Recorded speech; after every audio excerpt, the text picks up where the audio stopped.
Hello and welcome to another Catalyst channel video. Today we're going to be talking about 360 cameras, namely the Insta360 ONE R, which has become my new favourite 360 camera. So for the last 5, 6, 7 years or so, can't remember exactly when, I've been kind of playing about with 360 cameras in a variety of different situations. So I started off working with 360 cameras back when we used to have to use a GoPro rig, and we used to have to stick all these GoPros together on a 3D printed mount, and I'd have to manually stitch together all this footage. As you can imagine, this was a time-consuming process. It would sometimes take a couple of days, and the stitch line and the quality was never quite exact how we wanted.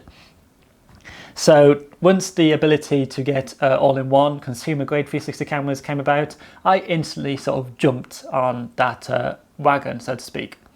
So my first 360 camera, and the one I actually had up until recently, was the Samsung Gear 360, the first version, which was just amazing. The ability I can just connect it to my phone, see what it sees. It would stitch it together using its two lenses, and the quality was okay. The next 360 camera I got to play with was the Ricoh Theta V. Now I still use these at work to a degree. The problem with these ones we tend to find was the quality again was just not quite what we expected or hoped for. So we didn't really use them too much, and they also had an issue with limited internal storage space. So the next camera that again I actively got my hands on and started using was the Insta360 ONE X, and this is the camera that we use sort of day to day at the place where I work. It's a fantastic little all-in-one camera. It's kind of very vertical, so it means again with 360 cameras you want to try and keep the footprint as minimal as possible, and I'll kind of potentially cover why that is the case in future videos, and I have covered it in my Insta360 ONE X tutorial video, which again I will link in the description down below. But basically, whenever we're working 360 cameras, we want to try and keep the footprint. As small as possible.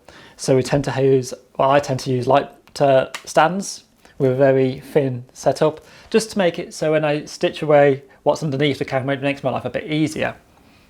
So this year, the Insta360 ONE R came out.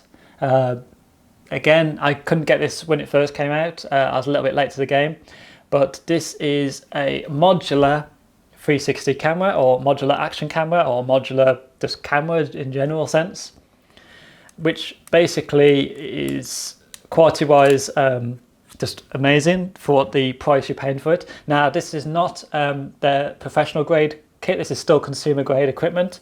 If you're looking at professional grade equipment, you're still looking at things like the Pro 2. But for general consumer use, this is my choice at the moment. So this being a modular camera means, as you can imagine by the title, you can adapt it and modify it as you see fit.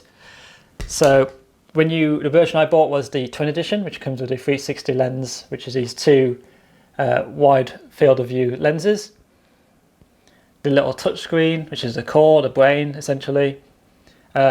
I bought a micro SD card. I took the door off at the moment because I tend to actually keep the door off, and I'll explain why that is in a future video potentially. And a little battery pack. So we can just take the battery off, and if I wanted to swap out the lens, I could just pop that off, pop on a Leica lens or a standard 4K action cam lens, and then I kind of got this all-in-one portable kit that I can kind of pop in my pocket, take to an event or place of capture, and just basically set up almost instantly. So let's just pop the battery back on. There we go.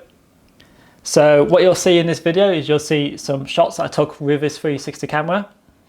I do tend to connect this to my phone using the application.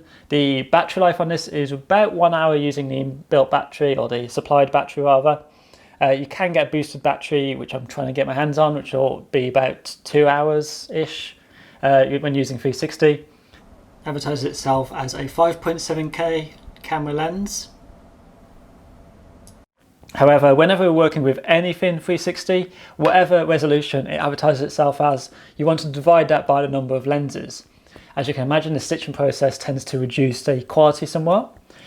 This is still good for VR, it's still good for most consumer grade equipment, and as you'll see from the footage in this video, the actual quality is still remarkable for its small form factor.